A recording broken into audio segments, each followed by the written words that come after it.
Kita akan bicara mengenai nilai berita. Apa itu nilai berita dan unsur layak berita, lalu nanti di sesi terakhir adalah mengenai stand up. Seperti biasa, saya selalu menekankan mengenai kelas objektif dan rules-nya. Kalian harus mengerti tentang nilai berita, lalu bisa membuat berita berdasarkan nilai berita yang sudah kalian ketahui. Lalu rules-nya adalah membaca dan memahami materi yang sudah saya berikan, mengerjakan tugas dan menyelesaikan sesuai waktu. Harap dipahami ya materinya. Sedangkan konsep dan definisinya adalah kita akan mulai dengan apa itu nilai berita. Lalu bagaimana membuat berita berdasarkan nilai berita.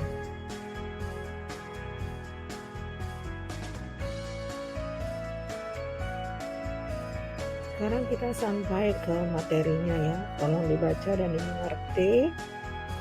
Setelah itu kita akan mendiskusikannya dan menganalisanya bersama-sama. Berita. Apa itu berita televisi? Ya, kalian sudah sering menonton berita-berita televisi, baik di televisinya langsung atau melalui gadget.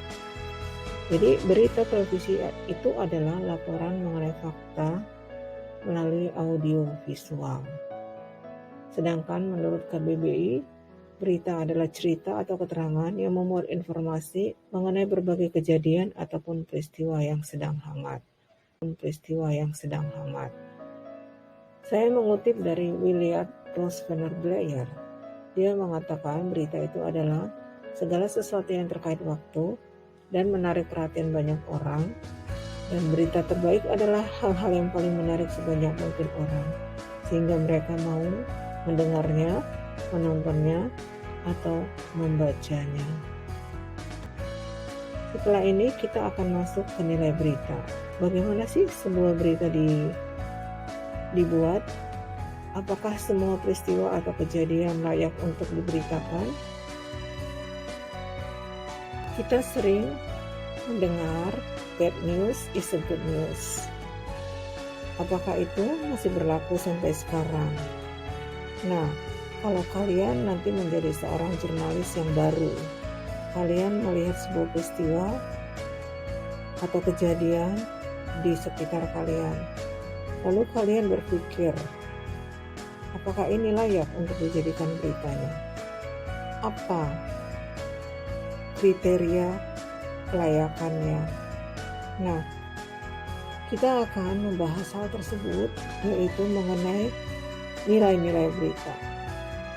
Ya, ada banyak nilai-nilai berita, tapi yang saya pakai di sini adalah 11 nilai berita, yaitu kedekatan, proximity, ketenaran, prominence, aktualitas,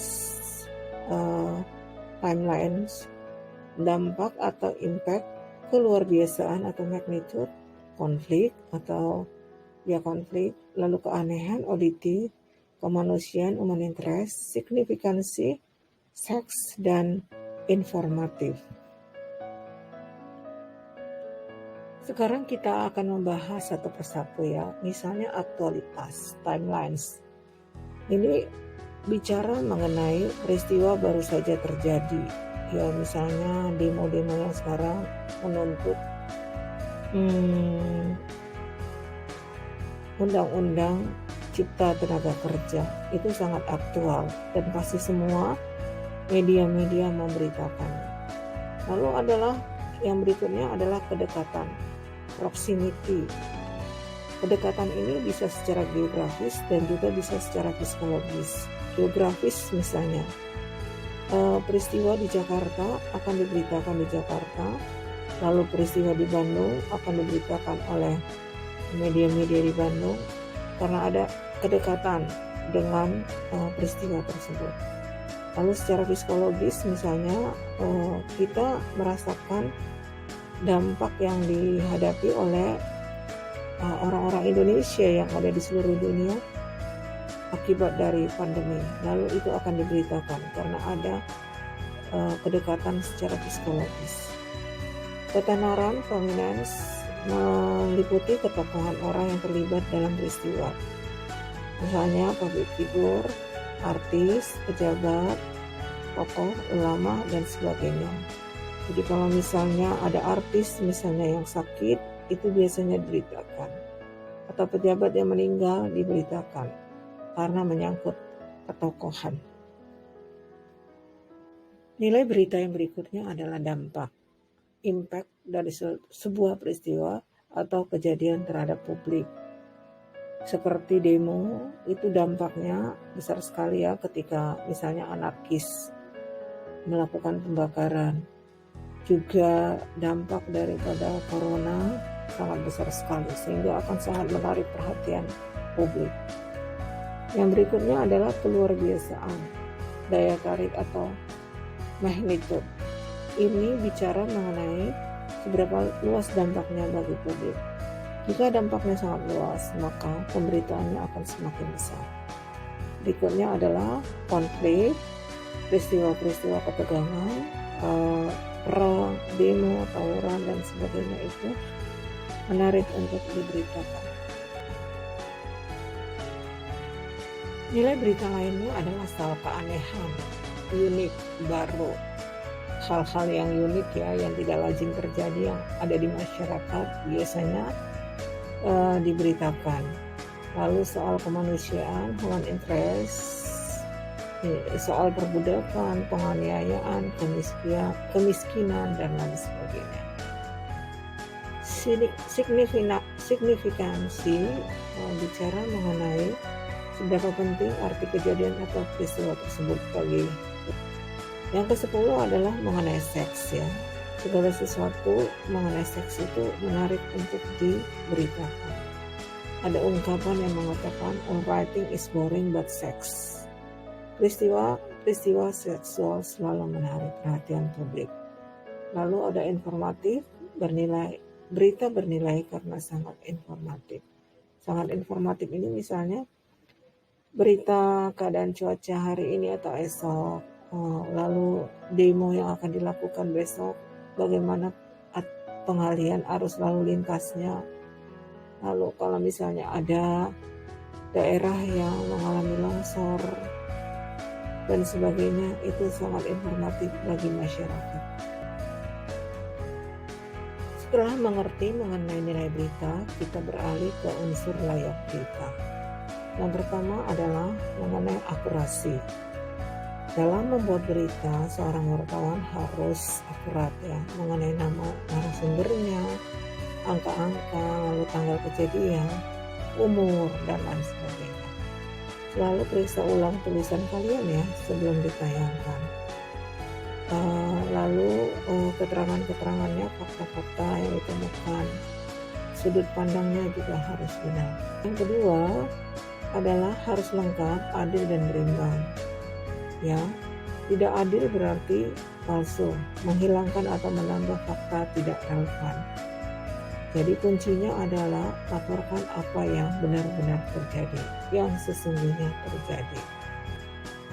Unsur layak berita yang ketiga adalah objektif. Sesuai kenyataan atau fakta, kalian harus bebas dari prasangka. Yang keempat, ringkas dan jelas, dapat dicerna dengan cepat. Tulisan harus sederhana, langsung, tidak bertele-tele. Di dalam hal ini, gunakan prinsip bahasa jurnalistik. Dan terakhir yang kelima adalah gaya jurnalistiknya harus bagus. Tidak klise, tidak mengulang-ulang apa yang sudah pernah ditulis. Sekarang kita belajar mengenai stand up. Apa itu stand up? Kenapa harus stand up? Lalu kalian nanti saya minta untuk berlatih ya, melakukan stand up. Stand up adalah laporan dari lapangan atau studio, baik langsung maupun tidak langsung, atau rekaman atau taping.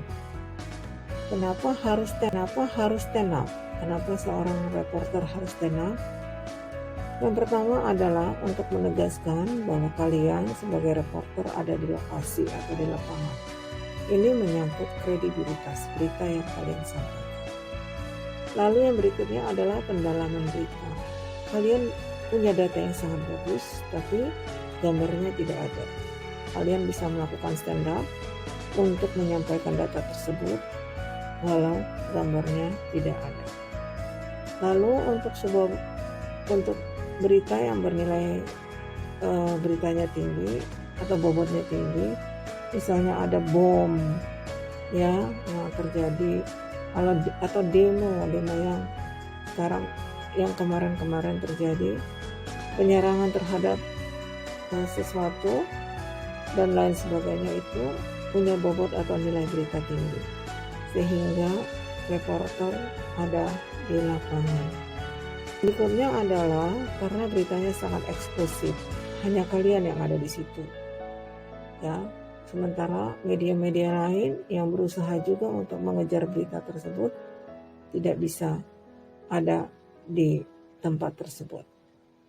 Yang kelima, kenapa harus stand up adalah untuk keseimbangan pemberitaan. Misalnya kalian menghubungi narasumber untuk diwawancara tapi dia menolak.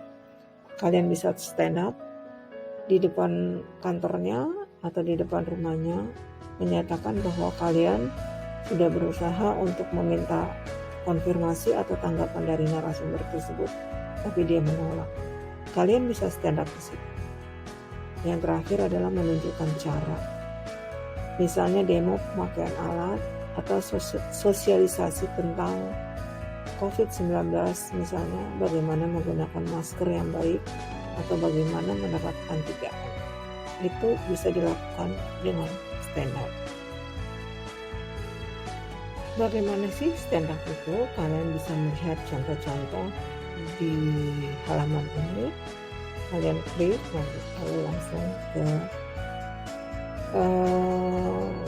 halaman tentang stand up ya.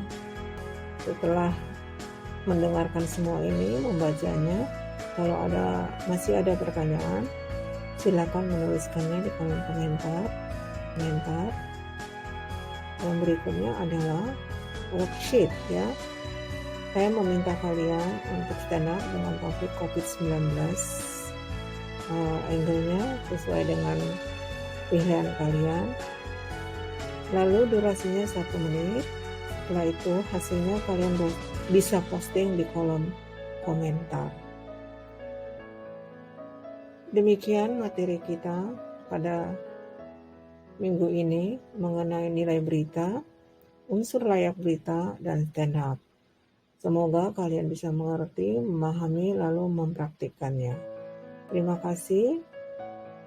Hari ini kelas saya selesai.